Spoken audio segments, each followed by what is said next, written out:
Well, I want to say good morning, everyone, because both Mary Jane Cuyler and I are coming to you from Europe this morning, but in fact, it's good evening for you. So, good evening to everyone who's watching in the Southern Hemisphere. Good morning to everyone in the Northern Hemisphere.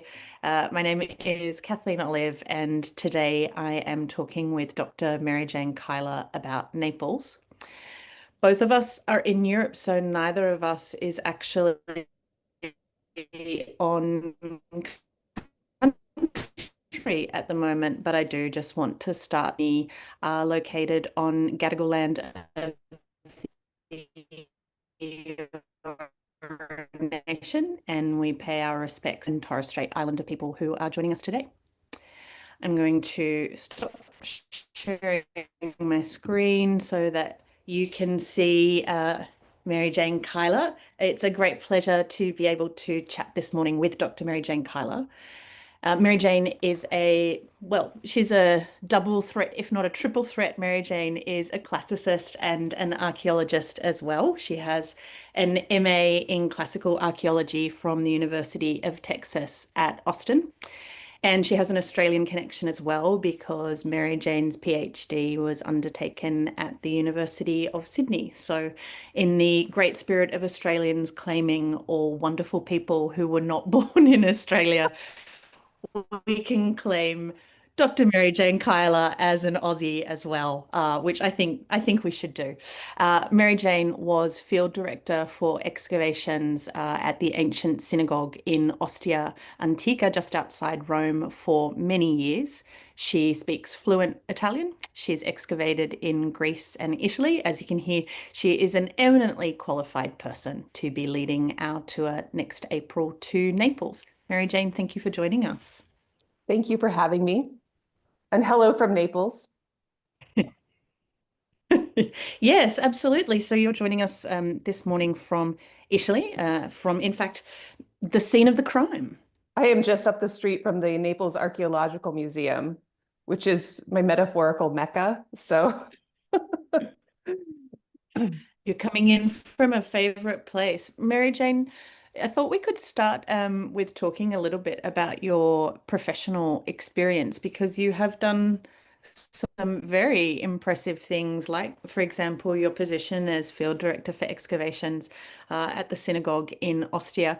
What got you into, which came first? We've traveled together, but I don't actually know this. Which came first for you, the classics or archaeology, or did they come together? Kathleen, the confession is absolutely classics. I started with a great love of reading Latin texts, and Greek text came next. And my first trip to Italy was actually, I was in my fourth year of university, and I came here on my own, or as in not part of a program. And I time traveled, from the imaginary Cicero's Rome that I lived in my head to modern Rome and modern Italy. And I thought, how can I make it so that I get to always come back here? And it was suggested to me that I look into archaeology because from Oregon in the US, so I'm from a very outdoorsy background. And with that kind of resilience and willingness to be dirty, it was suggested that I enter into archaeology. And I thought, that's a great idea. And so this is how I sort of ended up in this space where I'm involved very much in the still, especially in inscriptional evidence, but also very much in the evidence of the archaeological past. I think one of the things I love about what you do is that I almost feel like you're a, a philological archaeologist that if you were presented with a hole in the ground, you could excavate that and tell us about that. But I feel like your training means that if you're presented with a set of documents or an archive or, 100-year period after a site's been excavated where people are writing about what they did and what they looked at, you can also do archaeology on the documents as well. You can reconstruct a dig through the documents. That seems to me, me. It's not my field, it's not my discipline, but that seems to me to be quite a unique combination of skills. You. I've been working on that so much recently as well. I just spent a few days in the archives in Rome, uh, at the Archivio Centrale di Roma. No, dello Stato. There's so many archives in Rome, just looking at handwritten journals from excavations of 1909 to 1910 and looking at exactly knowing what they're talking about without the benefit of photographs. It's an interesting, yeah, it's a sort of a philological exercise. Yeah, and also an extraordinary capacity to be able to visualize if we're talking about excavations pre-photography and you're having to reconstruct in your mind the descriptions of the site, what it is that people are talking about. Yeah, it feels like an amazing coming together of skills. I know you've been working recently on the Torlonia relief. That seems like a great example of bringing all of those skills together. Yes, I really need to finish that article. It's Than so every long. academic ever. It's like it's so long that it's now unwieldy. And I'm like, am I writing a book? No, I think I need to make it anyway. Yes, working on the Torlonia relief has really been something else too. The excavations from 1863. Um, yeah, piecing that together has been really interesting. Mm.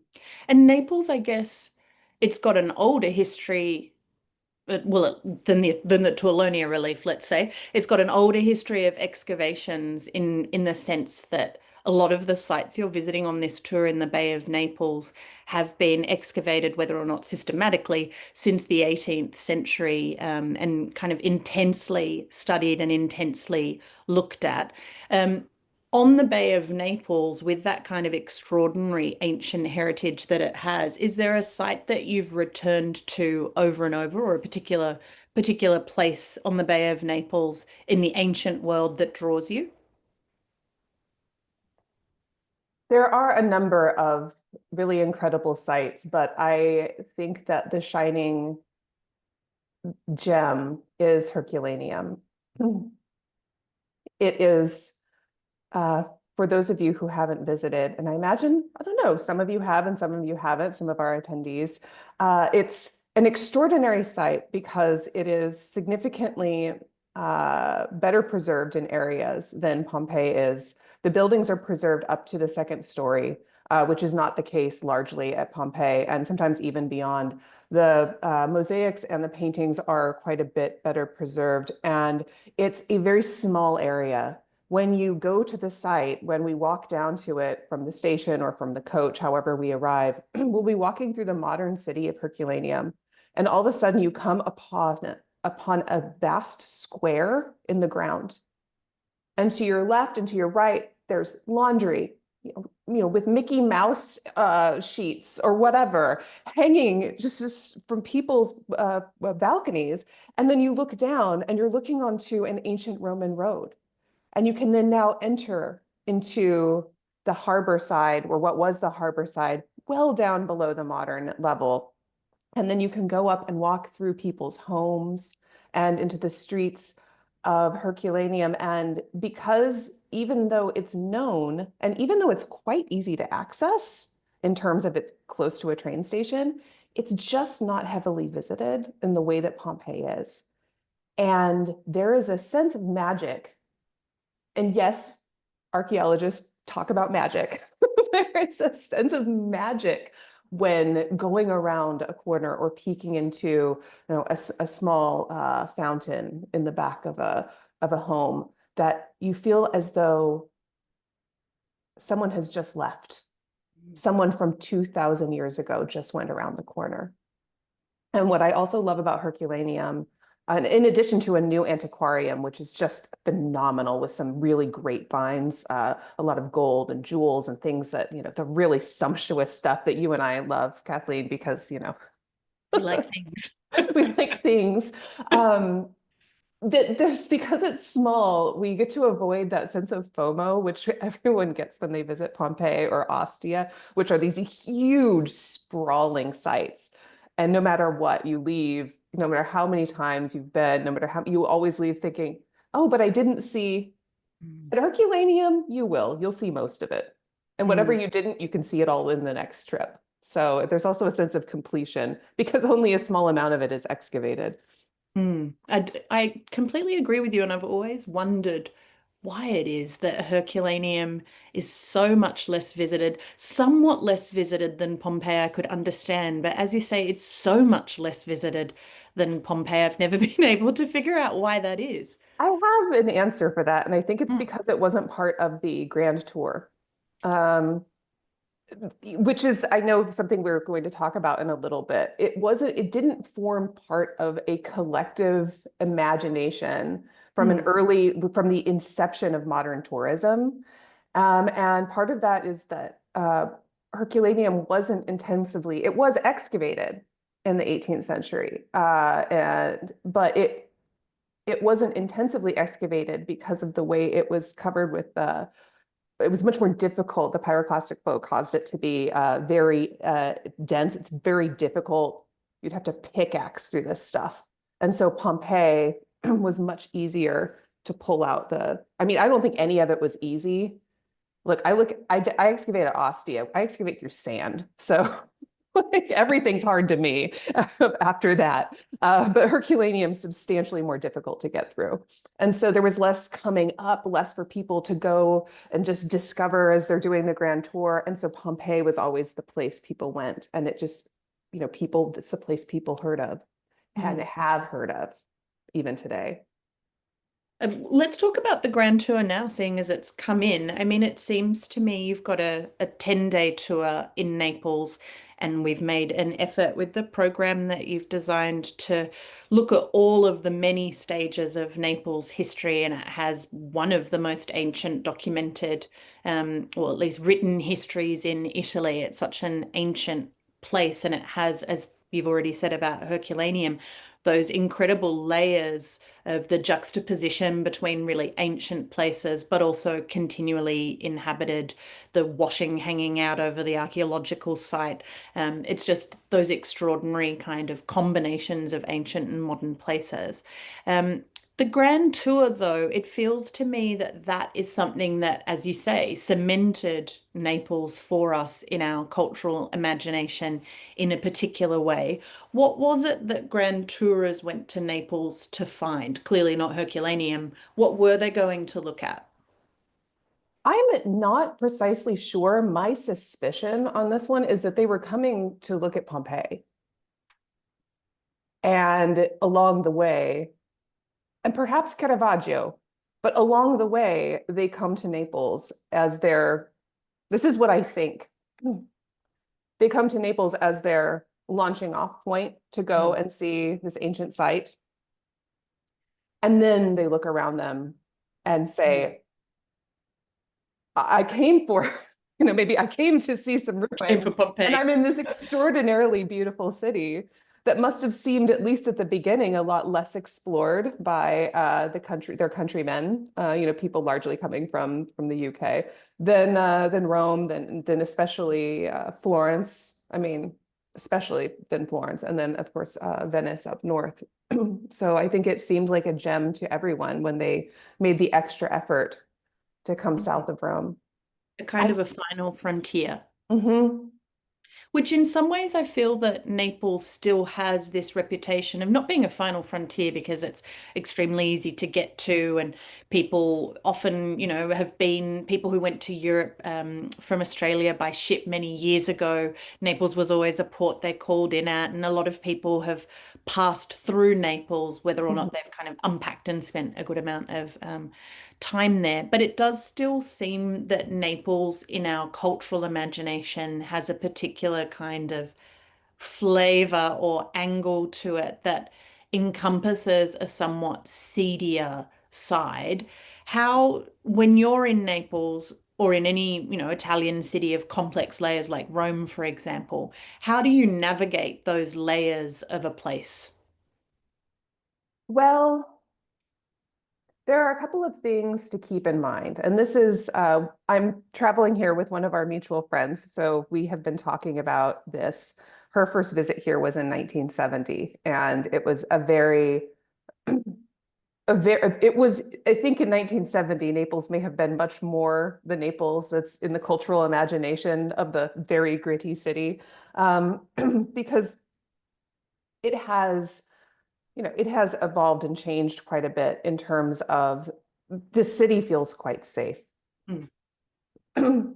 Is it always a good idea to go out, probably in pairs to make sure that your bag isn't hanging open, just like in any city, you don't want to tempt a pickpocket. And um, there are these elements of just being careful, just like in any city, but mainly it's just not a very scary place. In fact, I would say it's largely not at all. What it is it's chaotic and it's noisy. Not at our hotel. Our hotel is fabulous. The hotel that we'll be staying at with the people from Limelight who are traveling with us. But it's a place that's comfortable with chaos. And so it's about adjusting the expectations that as you're trying to cross the street, there'll be gridlock traffic and police cars blaring, their sirens. And why? I mean, nothing's moving. What's the point?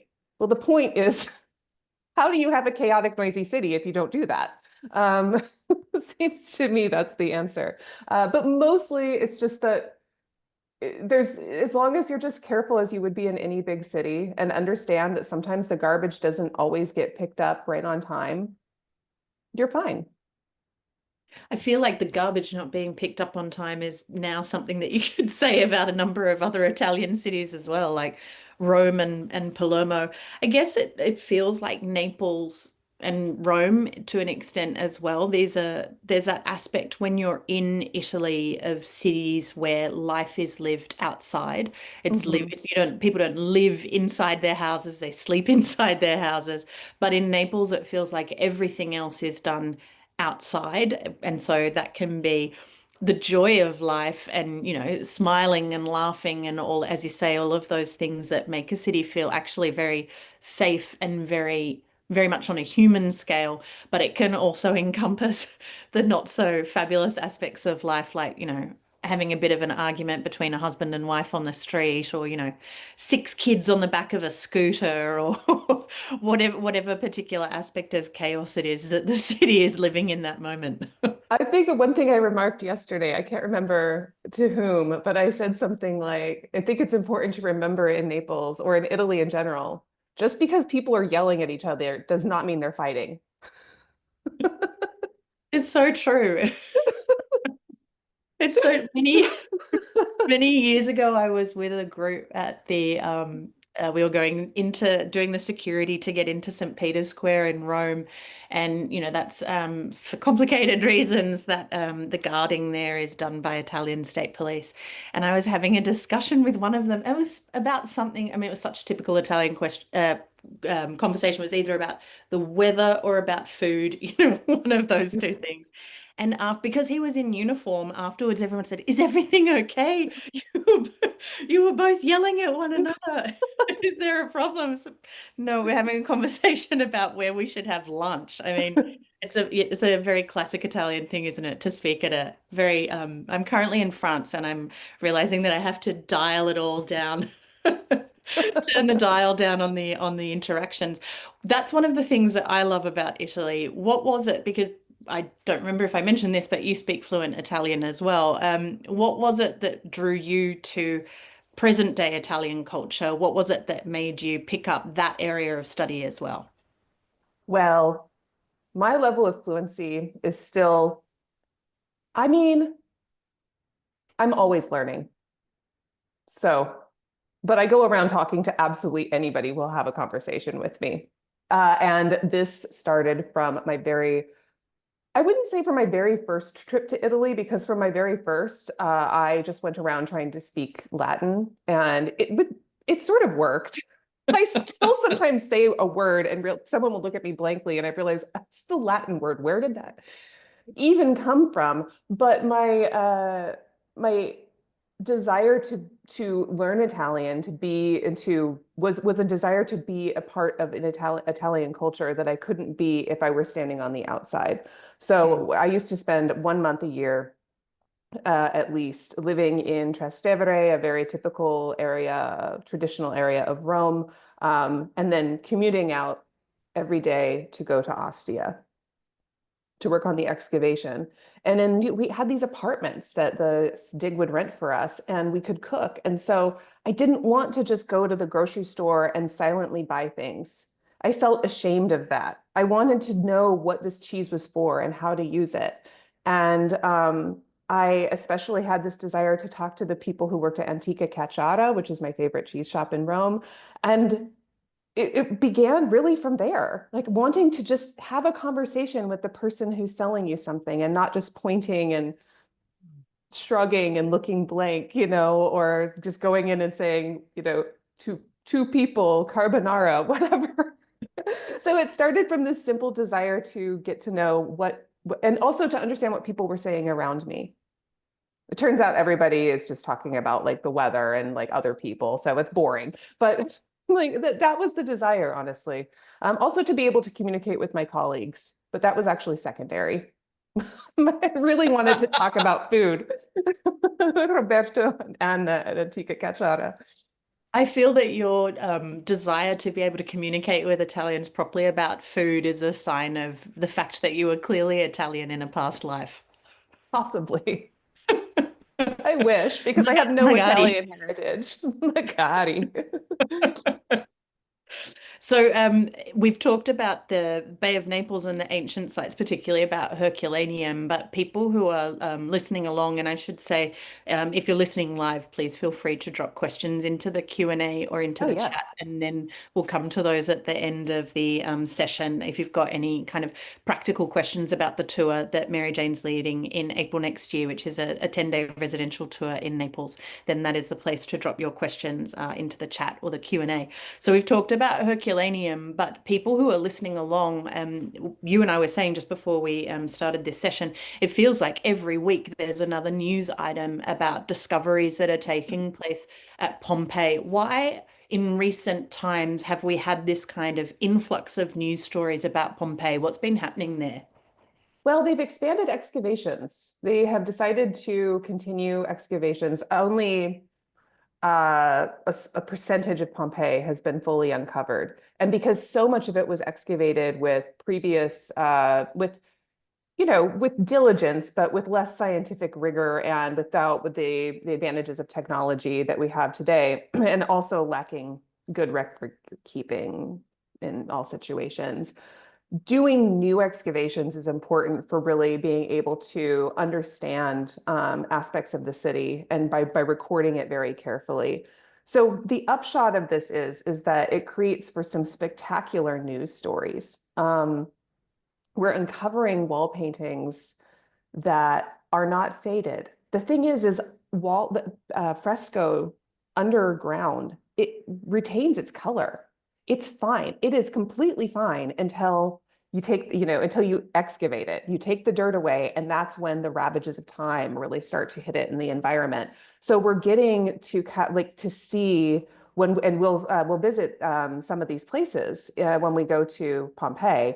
We're getting to see brand new imagery on the walls coming to light in all of the vibrancy of the original colors. We're getting to to see really bizarre mosaics with motifs that we can't even really begin to interpret. I mean, we could and we will with time, but the other thing is that we're finding things that aren't being, filtered to us by classical scholars of the 18th and 19th century who decide what we get to see and put everything else in the Gabinetto Segreto in the Naples Archaeological Museum.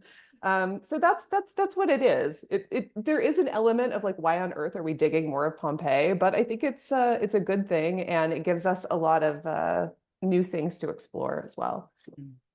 You, on the tour, you've designed it so that there's a full day spent at Pompeii, with time with a local guide who was himself also an archaeologist. And as part of that, you spend the morning inside the walls, let's say, of Pompeii, and then after lunch, you'll also go out to one of the most amazing suburban villas, Villa of the Mysteries. And when you were talking about the frescoes and the vibrancy of the color and how we understand what some of that more suggestive, as the Italians would say, evocative imagery might actually mean. Immediately, the frescoes in the Villa of the Mysteries came to mind. But what I want to ask you about is something that you've scheduled to take place between the visit to the city in the morning and then the afternoon visit to the suburbs to the Villa of the Mysteries, and that is lunch at a very particular restaurant. Will you tell us about the lunch that you have scheduled, Mary Jane? Yes, I have scheduled a lunch at a restaurant called Calpona. I want to tell everyone that this was actually the discovery of somebody that I was taking around. I had an impromptu visit to Pompeii with a tour group that I had in Sorrento. Our boat to Capri or something was canceled, and we had the whole day, and a bunch of ladies who were drinking Prosecco at breakfast. This was quite the group.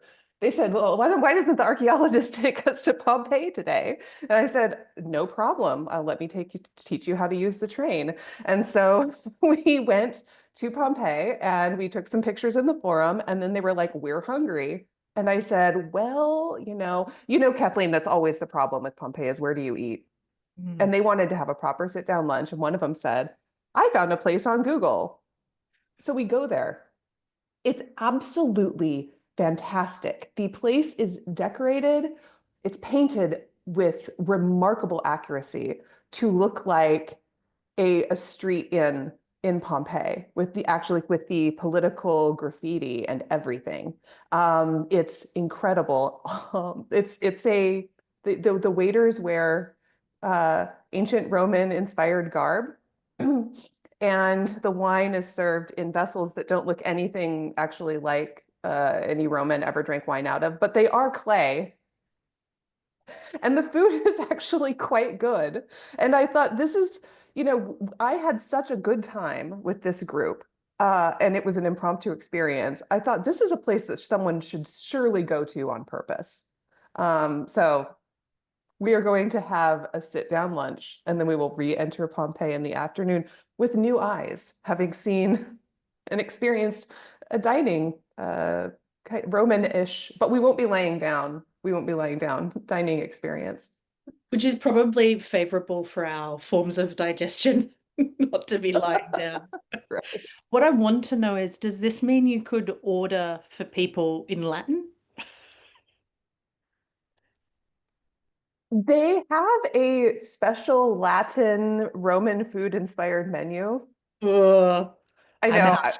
I know it's not my thing either. Like, let's just not do that. We have, I don't know when you lived in Australia if you partook in one of our delicacies. I don't think, maybe someone listening can correct me. I don't think we're personally responsible for this. I think the Brits are. It's called anchovette. I don't know if you tried anchovette. It's a spreadable paste, like a lunch paste, a sandwich paste for your bread that is crushed up anchovies. And whenever anyone speaks about garum, I just imagine that it would be like adding anchovette to everything, rather than Thai fish sauce, which is probably, probably a much nicer alternative. But yes, if there's a special menu that includes anchovette, I think I'm out. I never had anchovette, Come but back to Australia, Mary Jane. I would probably love it because I love anchovies. So maybe someone can bring me like a little, like, is it a tube? No, no, it's not in a, it's in very cute. The jars are actually very sweet. They're the kind of jars you would keep for, I don't know, keeping toothpicks in or something. They're quite sweet little jars. I assume anchovette is still made, but anyway, I'll look into it. I undertake to bring you a jar of anchovette the next time I see you. From anchovette and kind of ancient Pompeii. So the tour takes in a full day at Pompeii. You've also got time at Herculaneum. So Mhm. you visit some of the major archaeological sites. You've also got We'll the, also go to Sorrento yeah, for an afternoon, which will be just fun. can buy Yeah. lemon soap and eat lemon gelato and Yeah, all the I think lemon that's a things. nice kind of compliment for some of the. From memory, you'll go out to Sorrento after you've been to Herculaneum, which is a Hmm. nice kind of way. Sometimes it feels like with the big archaeological sites, you need to decompress a little bit. And I noticed you've spaced the archaeological museum visit out from the visits to the actual sites, and you have essentially a whole full day in the archaeological museum in Naples with a guide and then also some time for people to look independently at the collections with you. You mentioned that that is like your mecca. What is it about the National Archaeological Museum in Naples that draws you? Well, what you'll discover when you visit Pompeii and Herculaneum is that you'll be entering all of these houses and they have nothing in them. They have sometimes even the wall paintings have been removed and taken away. And of course, these places were not cleared out when people fled from the erupting Vesuvius. Maybe they took a couple of possessions with them, but in fact, the furniture and all of their dishes, everything would have just been left basically in place when they fled. So, or didn't flee or didn't make it. There's also that. So, what are the objects that were found in the house, in the houses, in these in public spaces and private spaces?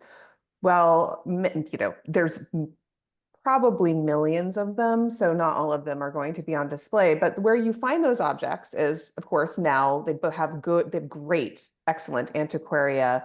There's one at Pompeii that's recently opened, and also an excellent one at Herculaneum, where you can see some objects. But for many years, until quite recently, the vast majority of them are in the Naples Archaeological Museum. And I remember the first time visiting that museum, and this was even before they updated it and put better didactic material. Now it's much more up to date. But there was just this display of pots with pigments in them. And it's where people had been redoing the frescoes in a house. And they had to go because there's a volcano blowing up. And so they just left everything in place. And just to see with my own eyes these objects that were just left behind, the last person to touch them besides, the curators and the archaeologists were the very people who were using them to put color onto the plaster.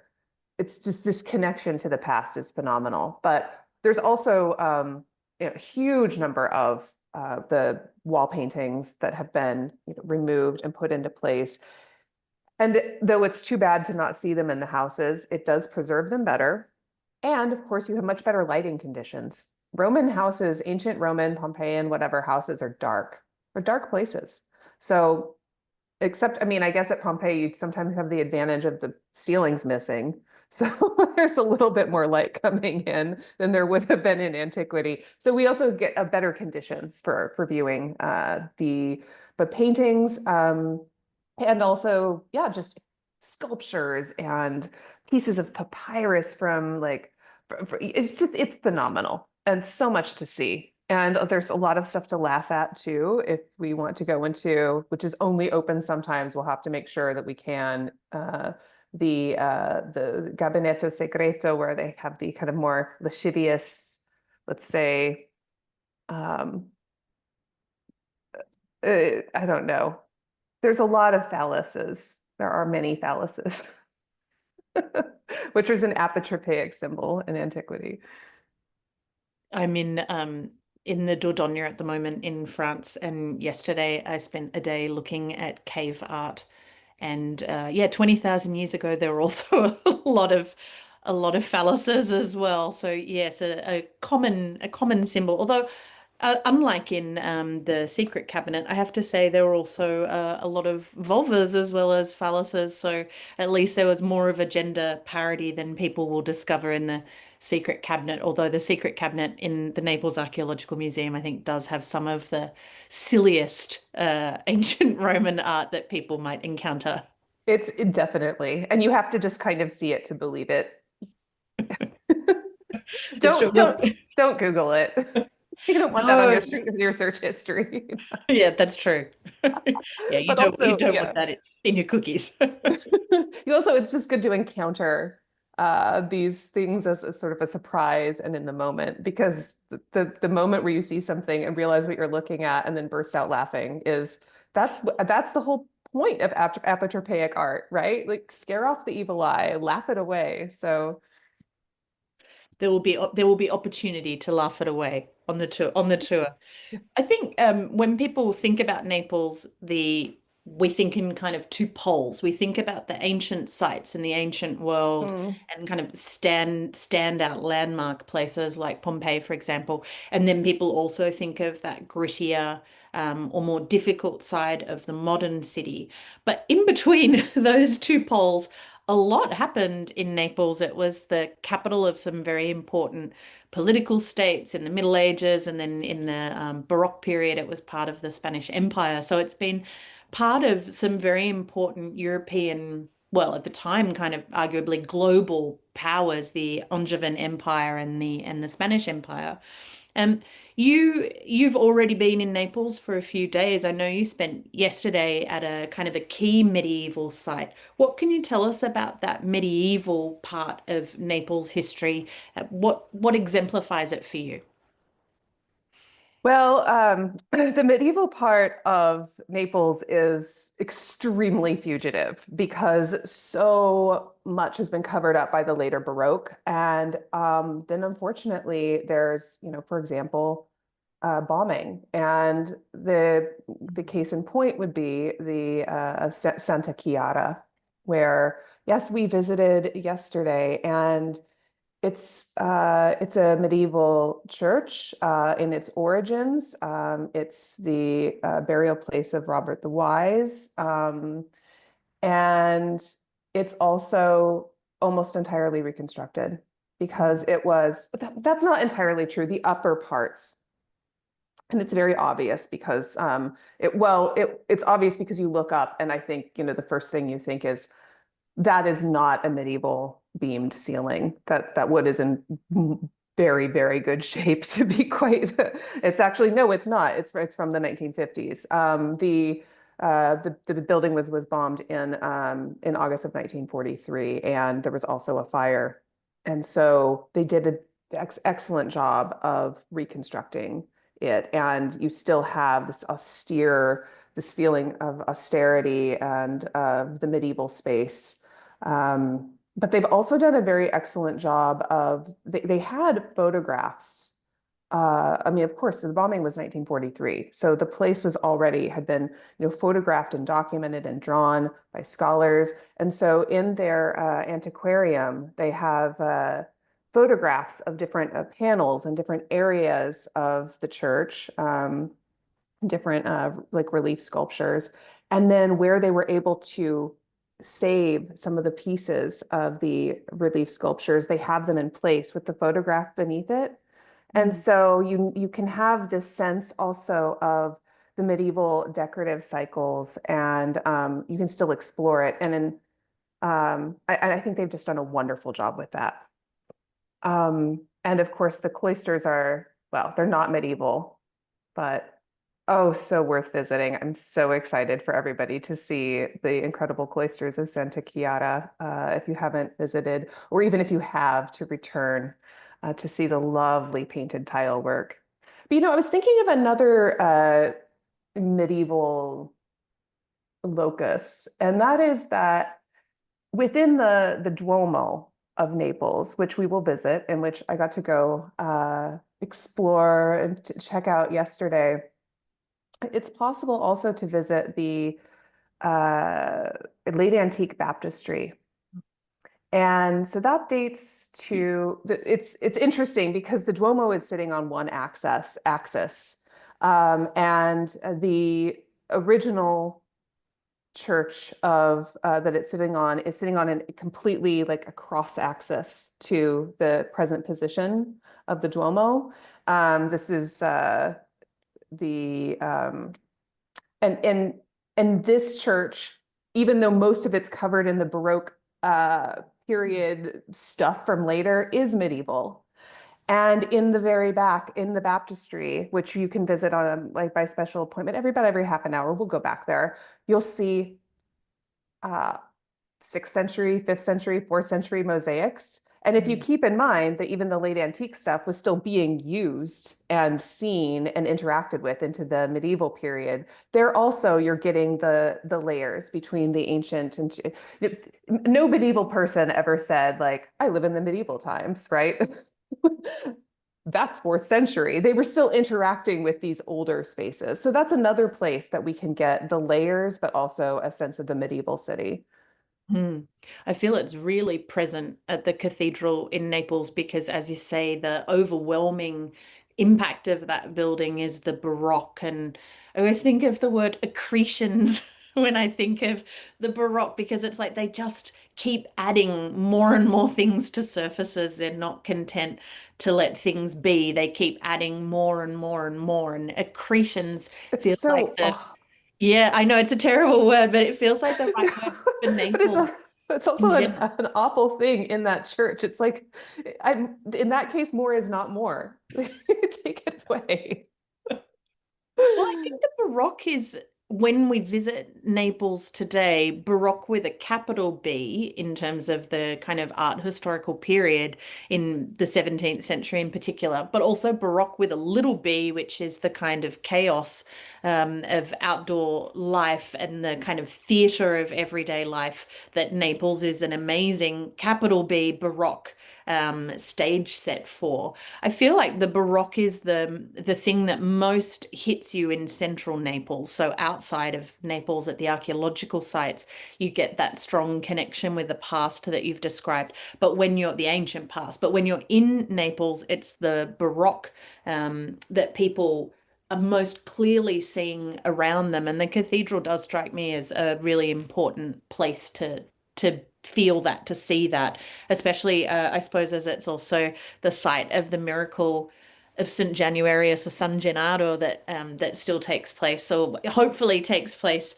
in Naples every year. So Caravaggio kind of saw out the end of his life in Naples, and you'll be seeing two works by him on the tour. I think that's That's if I'm right. not mistaken. Yeah. So one near the cathedral, the seven works of mercy. I think while you were at the cathedral yesterday, you popped in and saw that nearby.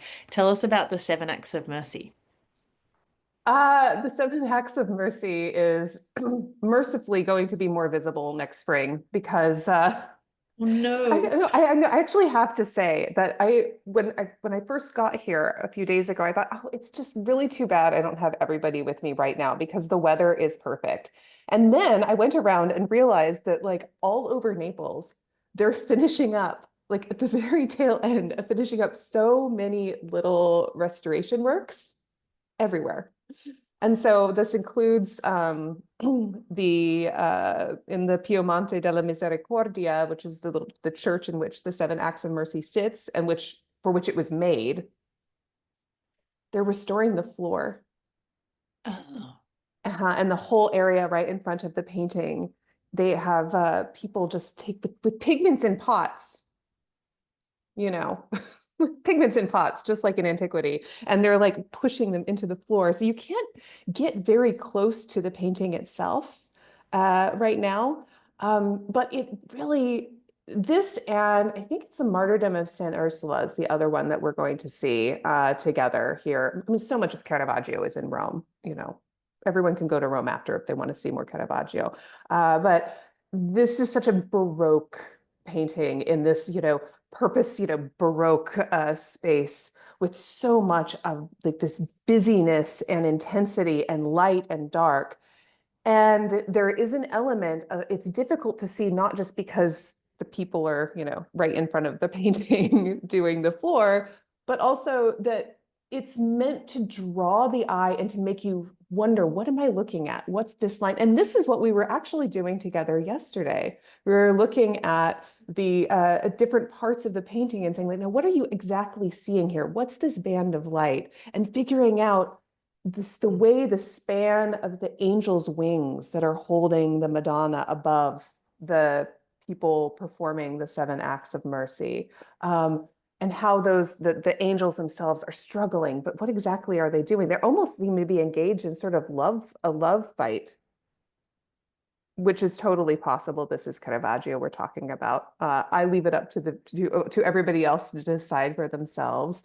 But this interplay of the light and the dark and extreme drama exemplifies. I mean, Caravaggio basically, did he create the Baroque between him and Artemisia Gentileschi? Are they responsible? Absolutely lovely. And it really looks like it's almost done, the restoration. Well, that's good timing then. I suppose this would be the tail end of a lot of projects started for the Jubilee that have run somewhat over time. This is exactly what seems to be going on because everybody's almost done. When we were in the cloisters of Santa Chiara yesterday, they were literally taking down scaffolding while we were there.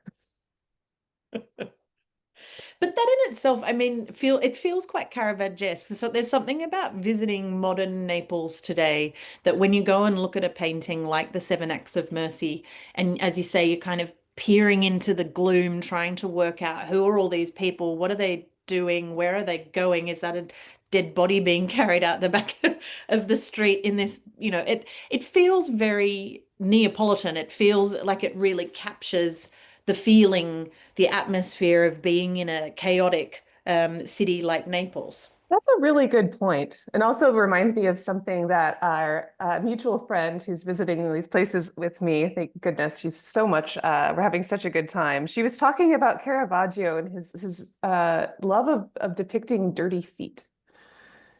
And indeed, there are some dirty feet in that painting. And, you'll see some dirty feet around Naples. And yeah, there is a reflection in the modern that the grittiness, which is not nearly as gritty as most of us think it will be, but it's also just it's like a continuation of the Baroque itself in a way, or Caravaggio's Baroque. Yeah, I think I'm keeping an eye on the time. We're coming up to Okay. the end of our time. So if people had any questions they wanted to put in the chat or the Q&A, this is your last opportunity. I'm putting you on notice.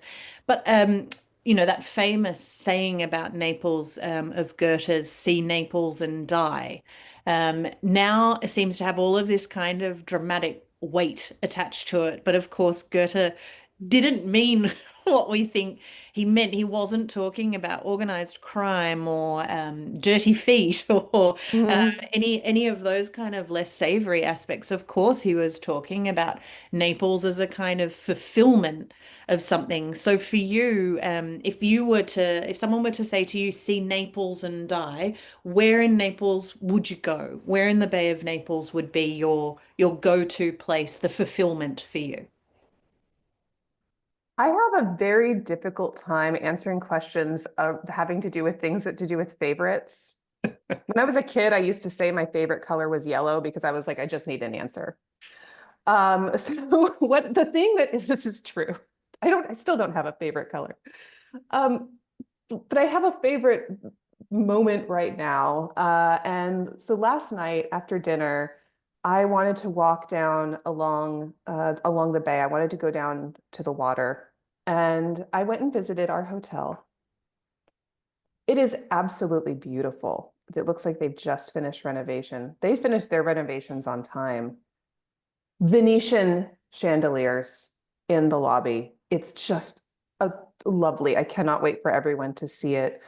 And the hotel where we're staying is situated right on the water or across the street from the water. There's nothing actually quite right on the water. And from the hotel, looking across, you can see the Castle of the Egg, Castle Oval, which is under a little bit of construction, but not much. And this actually was a castle since the medieval period, but it was reconstructed in the Renaissance. So it's this gorgeous Renaissance fortress sitting on what used to be an island. Now it's more like a mole or a peninsula, an island where the earliest evidence for Greek occupation in Naples is 6th century BC. So we have a continuous occupation from the 6th century BC up until today. a beautiful fortress looking out into a harbor filled with twinkling lights and ships. And you realize how important Partenope, the ancient name for Naples, was in terms of its Mediterranean connections, its massive natural harbor, which, not every major city has one. Hello, Rome. Some cities have to make them. And this, I think, captures to me, or at least last night, so much of the beauty and eternal presence of Naples as a city. I think that's a great answer, that the fulfillment is in the evanescent when it comes to Naples, that it's a city that's always in movement, always changing, but always the same. So that's a great moment to capture. Thank you, Mary Jane. You're welcome. Our hotel is really, really beautiful. I'm so excited about it. It has a lobby. There's room for all of us to meet up. It is, I do like the position of the hotel directly across from the little marina next to the Castel dell'Ovo with all the little seafood restaurants and the whole promenade along the bay with some of the best pizza restaurants in all of Naples. Sorbillo is my favorite for pizza in Naples, although I think it's everyone's favorite pizza in Naples now. But yeah, it's a great position in terms of kind of every evening being able to go for a stroll alongside the bay and relax into the atmosphere. All of the Neapolitans out there doing exactly the same thing. So there's something very democratic about the Bay of Naples, that everyone gets access to the beauty of it. I like that. So thank you very much, everyone, for attending this evening slash morning, depending on where you're located right now. If you'd like any more information about the 10-day residential style tour to Naples that Mary Jane is leading in April next year, you'll be able to reply to the email that's sent out to you with a recording link from this session. I have one other thing that I Mary wanted to mention. Jane. So we scheduled in an evening to potentially go to the opera. And obviously, we created this schedule long before they were announcing their times. So we were hoping that we could schedule in a 5 p.m. on Sunday. So that's the day that we're going to be at the Naples Archaeological Museum. And indeed, there will be an opera playing at 5 p.m. on whatever it is, April 10th. So it's yeah, La Boheme. It's a very nice way to end that day, as you said when you pointed out the scheduling of it. 5 p.m. means you can actually have dinner afterwards. Yeah, so the runtime, including the intermission, is 2 hours and 40 minutes. It starts at 5, we're done at 7:40. We can get dinner or go back to the hotel. So we don't have a super late night. But Hmm. it's also kind of a relaxing day, a nice, museum visit, Hmm. and then we can sit at the opera together and Amazing. cry. Exactly. An amazing 18th century opera house as well. One of the most Yes. beautiful buildings, and not a long walk back to the hotel from the opera house, maybe 7, 8 minute stroll back to the hotel. So lovely. I'm so excited. I'm just so excited that this worked out.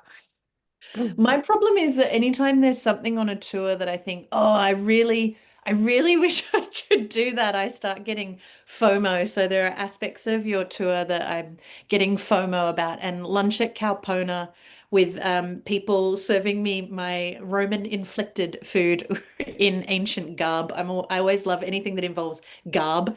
I'm quite jealous of that, but I think that'll be a lovely day to have spent a full day taking in the breadth of the collections at the National Archaeological Museum and then just relaxing back into some 19th century high tragedy in beautiful surrounds. I mean, I wish it were a comedy, but I don't think comedies fill seats. So True, and also the dramatic scale of it feels very fitting for a tour that's a long stay tour in Naples. It's got to live up to that amazing yes, drama and spectacle that is the fabulous city of Naples. Well, Mary Jane, we hope you enjoy the rest of your day in Naples. We're all very jealous. We wish we could be there too. I Uh, do too. and thank you so much for joining us to have a chat about the tour and also to share some of your own experience and expertise with us. Well, thank you all for joining us and absolutely be in touch with us with any questions you may have. We will certainly be able to answer them. Lovely. Um, Thank you, Trish. That's a lovely that's a lovely comment. Thank you for sending that through. Lovely to see your name pop up on the screen. Thank you very much, everyone. Have a lovely rest of your day wherever it may be. And Mary Jane, look forward to catching up with you soon. Yes, thank you. Thank you, everyone. Bye. Ciao.